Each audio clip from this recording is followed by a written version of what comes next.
सुभाष चंद्र बेहेरा विजु जनता दल विधायक प्रार्थी छतरपुर संरक्षित निर्वाचन मंडली। मु प्रथमे ओडिशार माननीय मुख्यमंत्री तथा ओडिशा राज्य विजु जनता दलर माननीय सभापति श्री नवीन पट्टनायक महोदय को अशेष अशेष कृतज्ञता एवं धन्यवाद ज्ञापन करुछि छतरपुरवासी तरफ।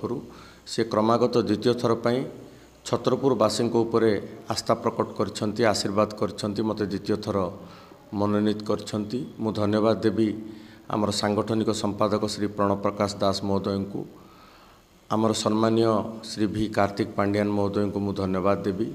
आमर ब्रह्मपुर लोकसभा क्षेत्रर पर्यवेक्षक मान्यवर सांसद श्री मानस मंगराज को मध्य मु धन्यवाद देवी।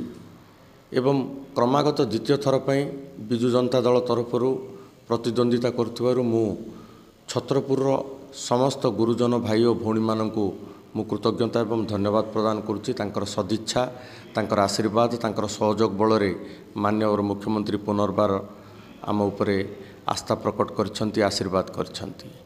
विगत 5 वर्ष मध्य छतरपुर निर्वाचन मंडल रे अनेक विकास हो पारछि, अनेक रूपांतरकरण हो पारछि। माननीय मुख्यमंत्री छतरपुर प्रति स्वतंत्र आशीर्वाद जोगु आज छतरपुर निर्वाचन मंडल रे अनेक बृहत प्रकल्प आज कार्यकारी होइछि। समस्त योजना, सामाजिक सुरक्षा योजना, खाद्य सुरक्षा योजना, भित्तिभूमि उन्नयन योजना, 5T रूपांतरकरण काम सफलतार सहित तृणमूल स्तर में कार्यकारी होइछि, जाफल लोक मानकर एक आस्था और विश्वास माननीय मुख्यमंत्री श्री नवीन पट्टनायक प्रति रही। एवं छतरपुर विजु जनता दलर एक दृढ़ संगठन अच्छी तृणमूल स्तर पर्यंत अगणित कर्मी रही, नेतृवृंद रही, निर्वाचित प्रतिनिधि रही। सर्वोपरि आमर विकासर वार्ता माननीय मुख्यमंत्री 5T रूपांतरकरण, समस्त योजना, लोकाभिमुखी कार्यक्रम, सांगठनिक शक्ति ए समस्त को उपयोग करिकी आमे लोकों निकट को जीवु एवं तांको आमे अनुरोध करिवु विकासर सपक्ष राय दवापाई एवं निश्चित भाव में छतरपुरवासी आमको आशीर्वाद करेंगे। आमे 2019 तुलन में आहुरी बड़ व्यवधान रे आमे विजय लाभ करूँ। आमर मुख्य मुद्दा है जे आपण माने समस्ते जी दीर्घ 25 वर्ष धरी जो मुख्यमंत्री आमर क्रमागत भाव में निरवच्छिन्न भाव में निरलस भाव में निरंतर भाव में समस्त योजना प्रणयन करछंती। ओडिशा को भारत वर्षर श्रेष्ठ राज्य रे परिणत करछंती। एक नूतन ओडिशा गठनर पथ आज उन्मुक्त होईछि। ओडिशा आज नवीन ओडिशा गठन होईछि। आज युवक मानक पई, छात्र मानक पई, श्रमिक मानक पई, समस्तक पई आज योजना करछंती। कृषक मानक पई योजना करछंती। महिला मानकर आज सशक्तिकरण होईछि, स्वावलंबी होईछंती महिला माने। आज 70 लाख महिला ओडिशा उपकृत होईछंती।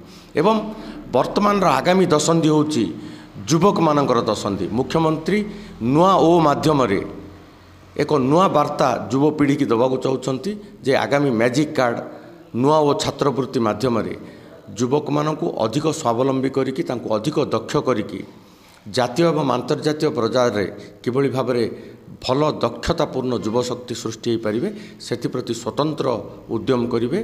तेणु आमे समस्त को लेकिन छतरपुर निर्वाचन मंडली रे क्रमागत तृतीय थर पर विजु जनता दल विपुल भोट व्यवधान रे एवं आमर सांसद प्रार्थी भुगु बक्सीपात्र मध्य विपुल भोट व्यवधान रे जययुक्त हेबे। आमे समस्त को आमर योजना आमे दीर्घ 5 वर्ष धरिकी निष्ठार सहित समस्त सहित एक अंचल सद्भावना रखिकी समस्त योजना आमे सफलतार सहित कार्यकारी करछु। आमे योजनार कार्यकारिता को लेकिन विकास को लेकिन आमे लोकों को जीवु एवं आमे अनुरोध करूँ जे जो माने मिथ्या प्रतिश्रुति देइचंती, विपक्ष दल अराजकता सृष्टि पर उद्यम करछंती, जनविरोधी काम करछंती, एभली भाव में विरोधी को प्रत्याख्यान करंतु, विकास सपक्ष रे आशीर्वाद करंतु, विकास सपक्ष रे राय दियंतु बोली आमे समस्त गुरुजन माँ भौणी मानू भाई भौणी मानू आमे अनुरोध करूँ। विगत 5 वर्ष धरी जनता को सेवा कर बर्तमान आप कौन डिफरेंट करवा चाहिए, कौन न्याय रखिए जनसाधारण जोटा कि आपंकर आशा आकांक्षा और लोक मान आशा आकांक्षा सफल रूपायन? गत 5 वर्ष मध्य माननीय मुख्यमंत्री आशीर्वाद क्रमे छत्रपुर निर्वाचन मंडली रे बहुत बड़ बड़ बृहत प्रकल्प जनसाधारण हित में कार्यकारी होती। उदाहरण स्वरूप 2 गोटी ब्लॉक पई गंजाम एवं छत्रपुर ब्लॉक पई मेगा पानीय जल प्रकल्प कार्य वर्तमान चली। छत्रपुर जीवन रेखा कहुवा PHD रोड रो उन्नतीकरण करा जायछि। पर्यटन क्षेत्र में तांपरा एवं पोतागढ़ रूपांतरकरण करा जायछि। बटेश्वरंकर पीठर उन्नतीकरण करा जायछि। रामचंडी एवं बटेश्वरंकर 5T रूपांतरकरण कार्य चली। समस्त हाईस्कूल रूपांतरकरण कार्य सरी एवं यह व्यतीत छत्रपुर एवं गंजाम को एक संपर्कर सेतु रे बांधिबा पई द्वितीय बिजु सेतु माननीय मुख्यमंत्री हंसपुर एवं बरदा ठारे निर्माण करछंती। समस्त सहरांचल रे इंडोर स्टेडियम निर्माण करछंती। समस्त सहरवासी को मौलिक सुविधा प्रदान करिया पई रास्ता घाट ड्रेन समस्त प्रकार भित्तिभूमिर उन्नति करछंती। कंसारी गंड उपरे बहु प्रतीक्षित बैरेज क्रम ब्रिज प्रकल्प कार्य वर्तमान आगे चलछि, जार आनुमानिक अटकल होछि पाखापाखि 160 कोटी टंका। हुम्मा सुखुहाटर रूपांतरकरण करछंती। एभली अनेक विकासमूलक कार्य करछंती एवं आगामी दिन में युवशक्ति गोपालपुर छत्रपुर अंचल रे जो टाटा इंडस्ट्रियल पार्क रही एवं जो गोपालपुर बंदर रही सेटार गोटे इकोनॉमिक कॉरिडोर तैयारी होछि। पाखापाखि 35,000 ऊर्ध्व कोटी टंकार ग्रीन एमोनिया ग्रीन हाइड्रोजन प्रकल्प आगामी दिन में कार्यकारी हेबो। 3टी बृहत कारखानार कार्य वर्तमान आरंभ होइछि। तेणु आगामी दिन में 10,000 ऊर्ध्व युवक युवती आमर प्रत्यक्ष